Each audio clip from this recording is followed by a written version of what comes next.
एक आदमी था जिसकी उम्र लगभग 35 साल के आसपास थी। उसका एक बेटा था जिसकी उम्र लगभग 8 साल के आसपास थी। पत्नी को गुजरे हुए लगभग 4 साल का समय बीत चुका था। 4 साल का बेटा था तभी इसकी पत्नी इस दुनिया को छोड़ करके चली जाती है। पेशे से ऑटो ड्राइवर था। ऑटो चला करके परिवार का गुजर बसर करता था।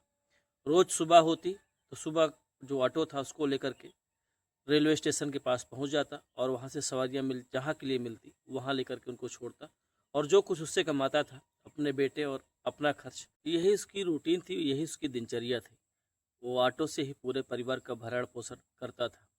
एक दिन रोज की तरह ऑटो लेकर के सुबह सुबह घर से निकलता है और दोस्तों जैसे ही मेन मार्केट में पहुंचता है कि देखता है कि एक सामने से गाड़ी आ रही है और एक महिला है जो कि जल्दबाजी में रोड को क्रॉस करने का प्रयास कर रही है। वो फोर व्हीलर होती है, उससे उसका एक्सीडेंट हो जाता है। सुबह का समय था। इतनी सुबह कोई आदमी देखता नहीं, शायद वो महिला स्टेशन पर ट्रेन पकड़ने के लिए जा रही होती है। दोस्तों जैसे एक्सीडेंट होता है वो भाग करके ऑटो लेकर के उसके पास पहुंचता है। क्योंकि सुबह का बहुत टाइम था, लगभग 4 बजे के आसपास का समय होगा। इस समय लोग बहुत कम थे, जो दो चार लोग थे भागते हुए आते हैं। तो हर कोई सिर्फ देख रहा होता है, तब तक जो एक्सीडेंट किया होता है दोस्तों वो भाग जाता है। अब इसके कुछ समझ में नहीं आता है। ये उस महिला को अपने ऑटो में हिलाता है और लाद करके एक उसी शहर के प्राइवेट हॉस्पिटल में ले जा करके एडमिट करा देता है और इसका इलाज चलने लगता है। लगभग एक सप्ताह के आसपास उसका इलाज चलता है। इलाज में काफ़ी पैसे खर्च हो जाते हैं, लेकिन जो महिला थी एक सप्ताह बाद स्वस्थ हो जाती है। जब वो स्वस्थ होती है और उसके बारे में ऑटो ड्राइवर को पता चलता है कि ये महिला कौन है, तो दंग रह जाता है। वो कोई सामान्य महिला नहीं थी। वो ऐसी कौन सी महिला थी जो भोर में ही पैदल जा रही होती। आइए जानते हैं पूरी कहानी में। और इस ऑटो ड्राइवर के साथ वो महिला करती क्या है, इसका एहसान किस तरीके से चुकाती है। बहुत रोचक कहानी है और बहुत ही आत्मिक कहानी, दिल को छू लेने वाली कहानी है। तो आइए जानते हैं पूरी कहानी में। वीडियो को अंत तक जरूर देखिएगा, लेकिन उससे पहले जो नए दर्शक हैं जिन्होंने चैनल को सब्सक्राइब नहीं किया है, चैनल को सब्सक्राइब कर लीजिए और वीडियो कौन से शहर से देख रहे हैं ये भी कमेंट करके बताइएगा। पिछली वीडियो पर जिन्होंने कमेंट किया था उनकी लिस्ट हमारे पास है। वीडियो के आखिरी में आप सभी का प्यारा सा नाम अवश्य लूँगा। तो देर न करते हुए चलिए कहानी की शुरुआत करते हैं। नमस्कार, प्रणाम, मैं कमलेश तिवारी आज आपके लिए जो सच्ची घटना लेकर के आऊँ। इस कहानी की शुरुआत होती है मध्य प्रदेश के ग्वालियर शहर से। ग्वालियर शहर का जो रेलवे स्टेशन होता है, यहीं पर एक ऑटो चालक था जिसका नाम था राम गोपाल। उम्र लगभग 35 साल के आसपास थी। दोस्तों राम गोपाल शुरू से ही ड्राइवर था और गाड़ी चला करके गुजर बसर करता था। पहले किसी और की चलाया करता था, लेकिन धीरे धीरे करके उसने एक फाइनेंस कराया और फाइनेंस पर एक ऑटो ले लिया, जिससे कि जो कुछ कमाता था अपने परिवार का भरण पोषण करता था और साथ साथ जो कुछ बचता था उससे ऑटो की किस्त दिया करता था।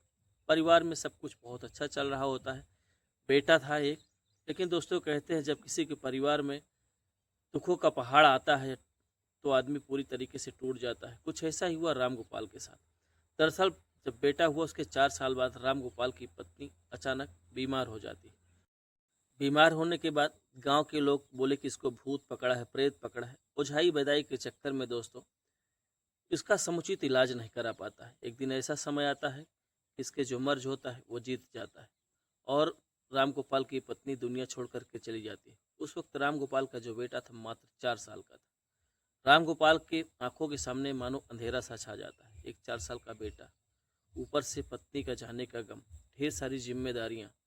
पूरी तरीके से उसका जो दिमाग होता है काम करना बंद कर देता है। वो समझ नहीं पा रहा था कि आगे क्या करूं, कैसे अपने बच्चे की देखभाल करूंगा। लेकिन दोस्तों जो होना था वो तो हो चुका था।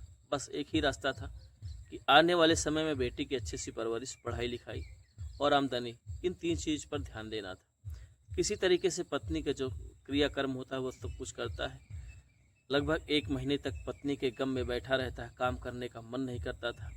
लेकिन दोस्तों कहते हैं कि समय बीतता जाता है और जैसे समय बीतता है चाहे जितना बड़ा दुख का घाव हो उभर जाता है। मजबूरी ये थी कि अगर कमाता नहीं तो ऑटो का जो किस्त था वो देना था, ऊपर से खर्च थे। अब उसके सामने समस्या बन जाती है कि टेम्पो को चलाए।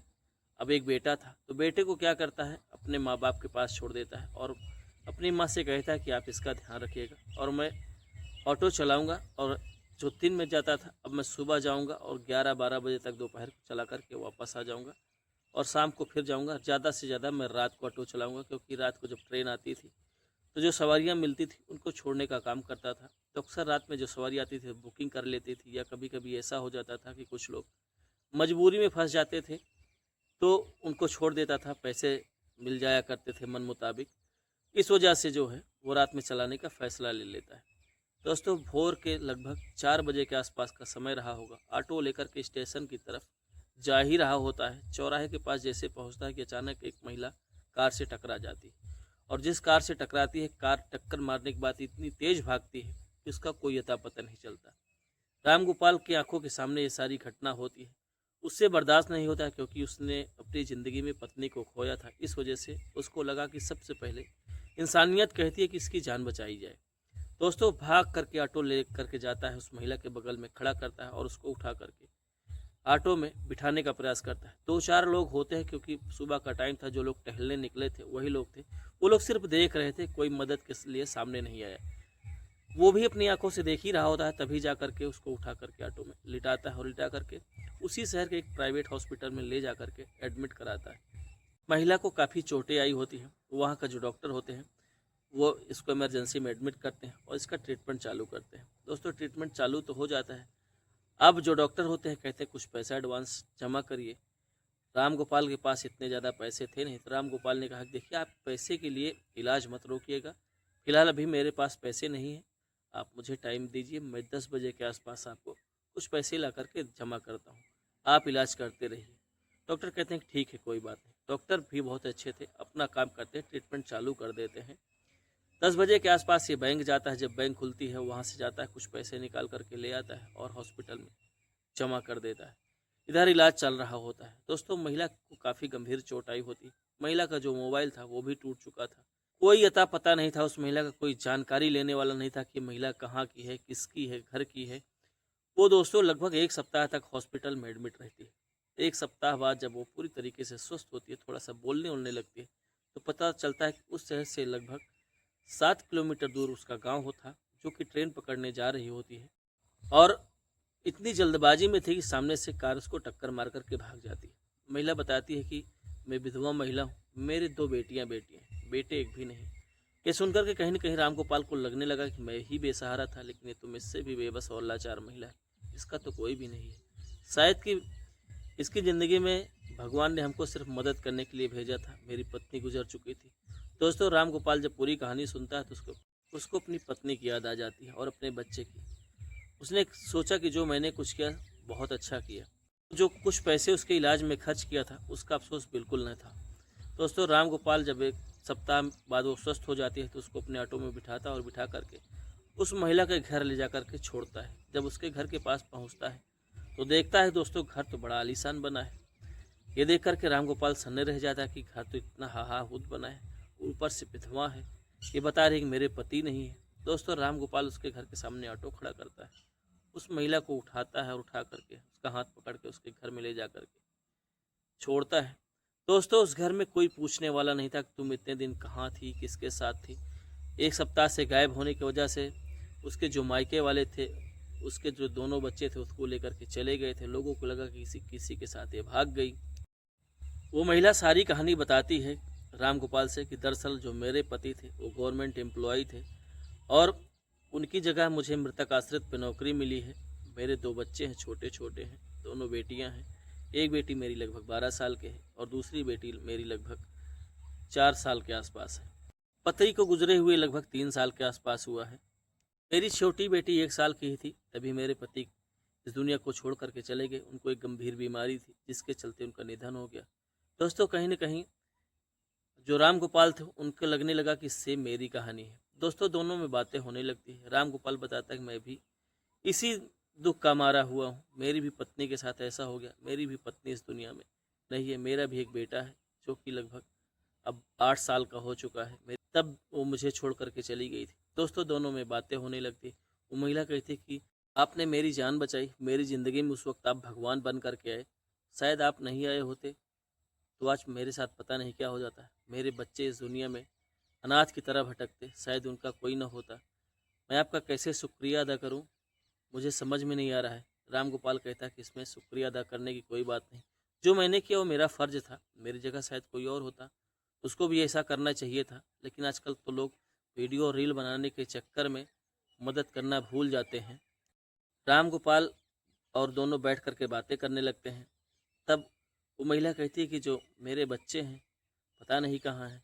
दोस्तों वो राम गोपाल से कहती है कि अपना फ़ोन दो। राम गोपाल का फ़ोन लेकर के अपने मायके फ़ोन मिलाती है और जैसे ही मायके वाले उसकी आवाज़ सुनते हैं, सबसे पहला वर्ड निकलता है, अंजलि तुम हो क्या? कहाँ गई थी तुम 8 दिन से? दोस्तों उस महिला का नाम अंजलि था। अंजलि बताती है कि मैं गई कहीं नहीं थी, मेरा बहुत बुरा एक्सीडेंट हो गया था और मैं 8 दिन से हॉस्पिटल में थी। आज 8वें दिन घर आई हूँ और एक लोग थे जो कि ऑटो चालक थे, बेचारे भगवान बन कर के मेरी ज़िंदगी में आए, जिन्होंने मुझे अस्पताल पहुँचाया और मेरे पूरे इलाज का खर्च भी दिया। अभी मैं घर आई हूँ, मेरा फ़ोन टूट चुका था, इस वजह से मैं बात नहीं कर पाई।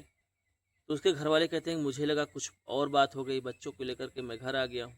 दोस्तों जैसे उसके मायके वालों को पता चलता है, वो लोग भागते हुए अंजलि के घर आते हैं, साथ में उसके जो दोनों बेटियाँ होती हैं उसको लेकर के आते हैं। दोस्तों सारे लोग आते हैं। राम गोपाल का उस दिन पूरा बर्बाद हो जाता है, कोई धंधा नहीं। राम गोपाल का पूरा दिन अब सिर्फ अंजलि के घर पर बीत जाता है। अंजलि राम गोपाल से कहती है कि मेरे इलाज में कितना खर्चा हुआ ये बताइए।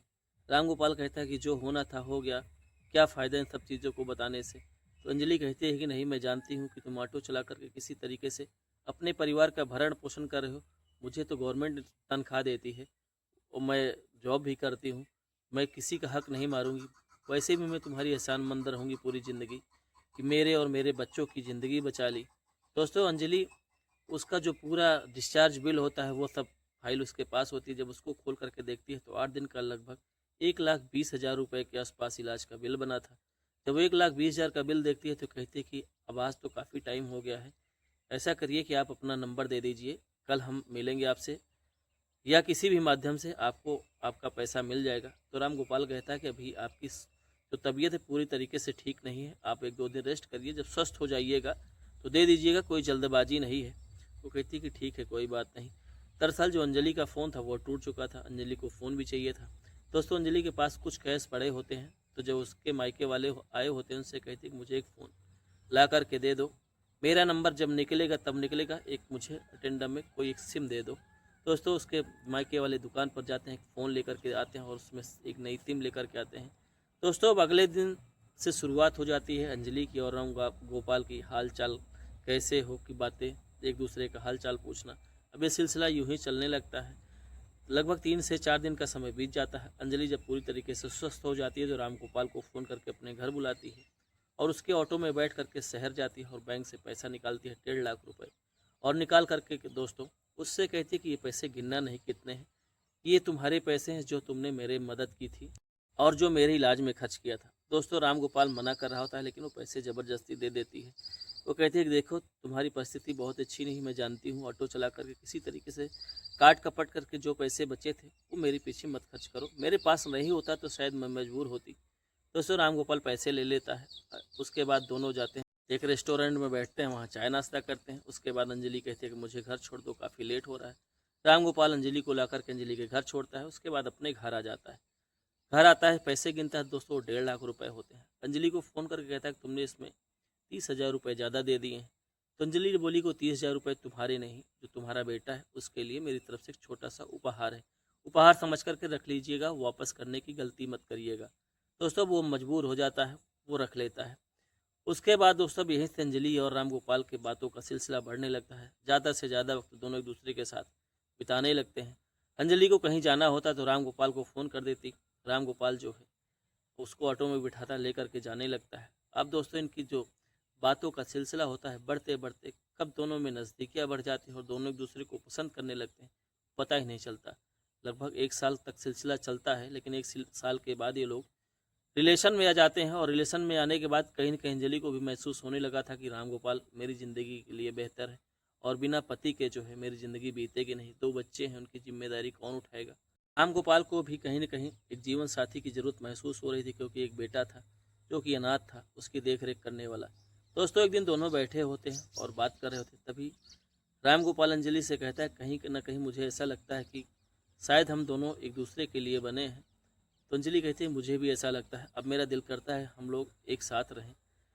तो राम गोपाल कहता है कि यदि तुम शादी कर ली, तुम्हारी नौकरी पे कोई दिक्कत आ गई तो कहती है कि कोई बात नहीं, उसका भी बहुत सारा रास्ता है, हम लोग अपना लेंगे, नौकरी भी बची रहेगी और साथ ही साथ हम लोग पति पत्नी के रूप में रहेंगे भी, लीगली नहीं होगा तो क्या हुआ।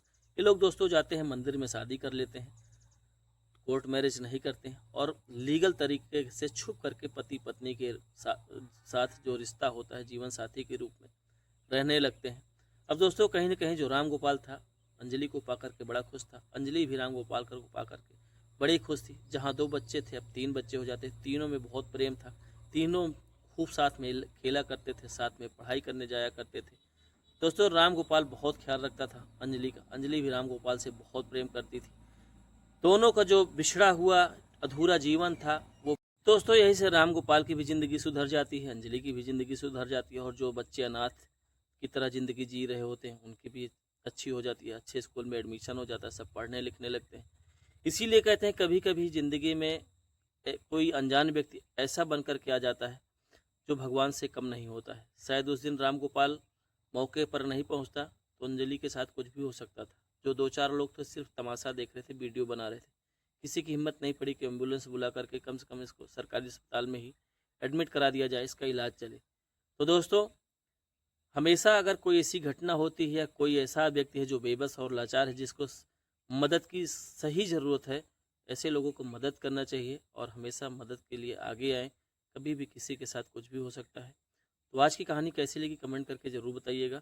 लेकिन जाने से पहले जिन्होंने पिछली वीडियो पर कमेंट किया था 2 मिनट उनका प्यारा सा नाम लेना चाहूँगा।